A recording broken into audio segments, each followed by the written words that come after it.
रांची भी local seat है, वहां से हरियाणा का अपने संजय सिंह एमपी बनता है।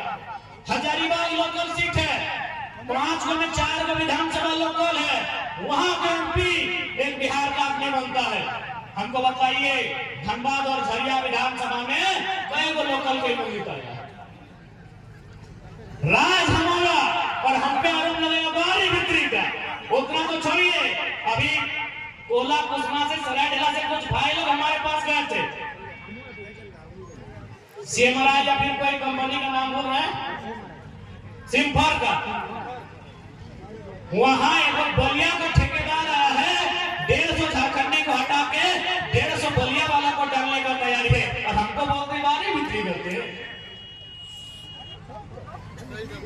आप धनबाद की किसी आउटसोर्सिंग में चले जाइए, किसी निजी सेक्टर में चले जाइए, वो जहां का संचालक होता है अपने राज्य के लोगों को, अपने जिला, अरे जिला तो छोड़िए, अपने गोतिया भैया को ला के रखा है।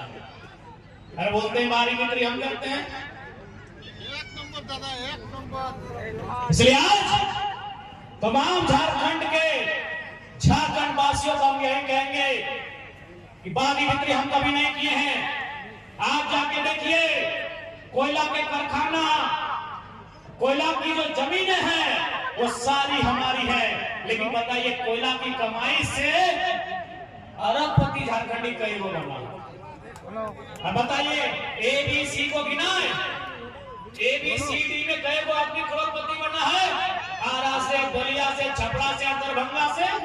और हमको बोलेंगे बारी बिक्री करते हैं, बिल्कुल बारी बिक्री नहीं करते हैं। हम झारखंड में झारखंडियत की बात करते हैं। हमें 15 नवंबर 2000 का जो टुकड़ा मिला है, जो हिस्सा मिला है, उस हिस्से में अपनी दावेदारी की बात करते हैं, हम बारी बिक्री नहीं करते। अभी यहीं देखिए ना, बैठने के लिए 2 व्यवस्था है कि नहीं? पुरुषों के लिए अलग है, महिलाओं के लिए अलग है। क्या पुरुष लोग महिला के साइड में गए? नहीं गए। तो ठीक उसी प्रकार झारखंड और बिहार के बीच एक बाउंड्री लाइन है। जब झारखंडी आदमी बॉर्डर के उस पर नहीं गया, पटना में फ्लैट बनाने, तो लोग धनबाद में कहा आया भाई, कौन बारी बिक्री किया बताइए तो? हम उनका कई बित्ता जमीन कब्जा किए हैं, अब हमको रिकॉर्ड दिखाइए तो कि हम पटना में जाके, कलकत्ता में जाके कब्जा किए हैं। और चलिए बोकारो, चलिए धनबाद, दिखाएंगे हम लोग नदी में भी कब्जा और पहाड़ में भी कब्जा किया। चलिए दुग्धा का पहाड़,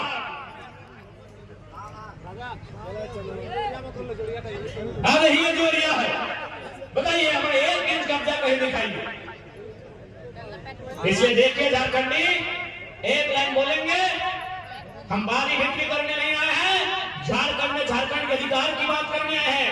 आज लोग बोलता है कि भाई हम लोग 10 लाख रखते हैं, 15 लाख रखते हैं, 10 महाराष्ट्र में भी 20 लाख रखते हैं, यूपी बिहार के लोग, बंगाल में भी लगभग 16-17 लाख रखते हैं।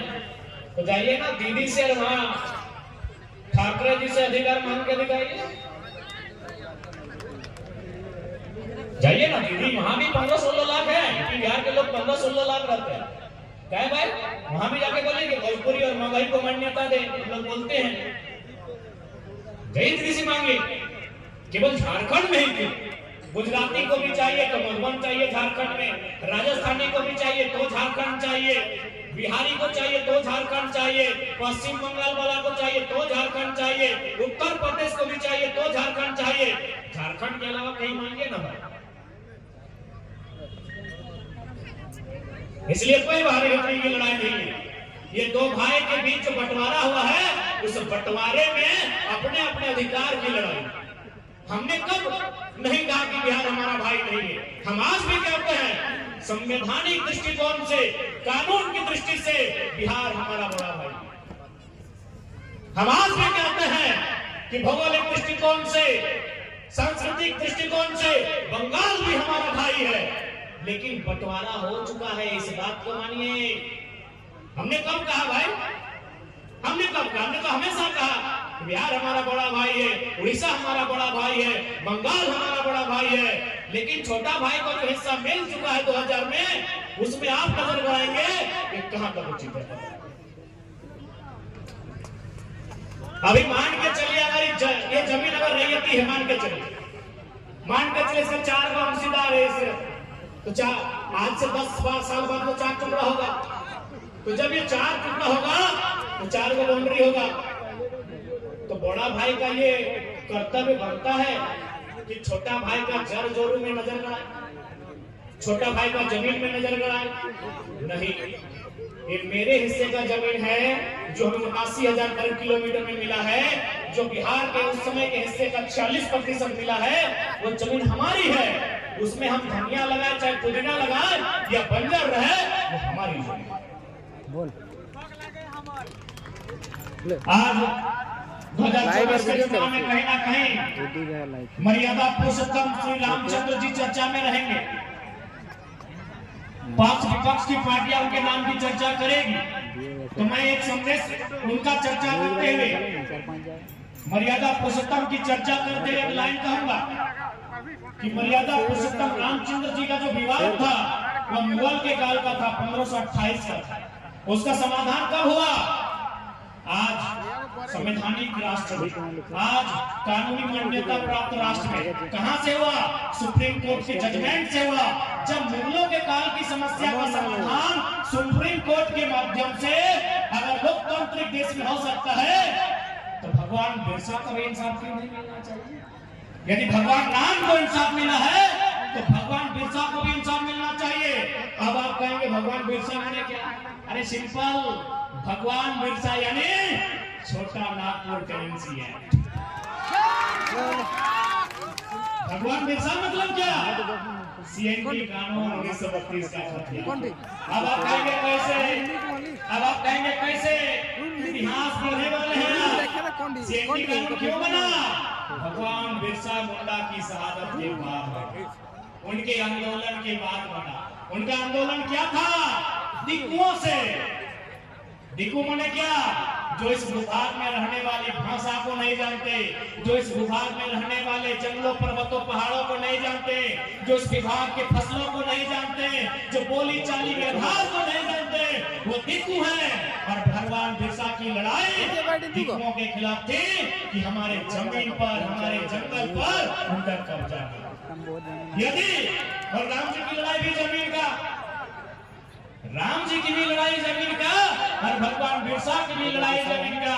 तो यदि सुप्रीम कोर्ट भगवान राम के फैसले को आज लोकतांत्रिक तरीके से हल करते हैं, तो हम चाहेंगे सीएनटी की तमाम जमीनें जिन पर कॉर्पोरेट ने कब्जा किया है, जिन पर बड़े बड़े उद्योगपतियों ने कब्जा किया है, वो मुक्त होनी चाहिए। तभी भगवान बिरसा को भी अधिकार मिलेगा। हमने क्या गलत कहा भैया बताइए? हमने कोई गलत बात रखा? क्या हमने कोई गलत आर्गुमेंट पेश किया? नहीं।